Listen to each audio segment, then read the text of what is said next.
शेतकरी मित्रांनो, सोलोमान हे कोणत्या कीटकांवरती व झाडामध्ये काय काम करते तुम्हाला माहिती आहे का? तर चला मित्रांनो, आज आपण जाणून घेऊया.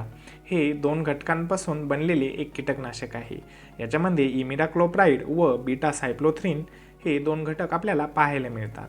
हे रस शोषणाऱ्या किडींमध्ये मावा असेल, तुडतुडे असेल, पांढरी माशी असेल, थ्रिप्स यावरती चांगल्या पद्धतीत काम करते व चावणाऱ्या किडींमध्ये फळ पोखरणारी अळाई असेल, खोड पोखरणारी अळाई असेल, पाने खाणारी अळाई असेल, याच्यावरती हे चांगल्या पद्धतीत काम करते. हो मित्रांनो, यामधील इमिडाक्लोप्राइड हे सिस्टेमॅटिक पद्धतीने काम करते, म्हणजेच हे अंतर्प्रवाही पद्धतीने काम करते, जे झाडाच्या आत राहून झाडाचे रक्षण करण्याचे काम करते. मित्रांनो, हे औषध पानातून शोषले जाते व कीटकांनी रस शोषतात हे कीटक मरण पावतात व बीटा सायक्लोथ्रिन हे संपर्कजन्य पद्धतीने काम करते, जे कीटकाच्या मज्जासंस्थेवरती परिणाम करते व कीटक लगेच निष्क्रिय होऊन मरण पावतात.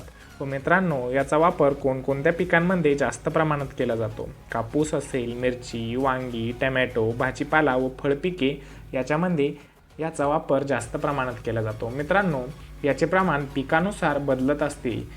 या चार्टनुसार आपण याचा वापर करावा. नमस्कार मित्रांनो, माहिती आवडली असतात आपल्या चॅनलला लाईक, सबस्क्राईब, फॉलो करा. धन्यवाद.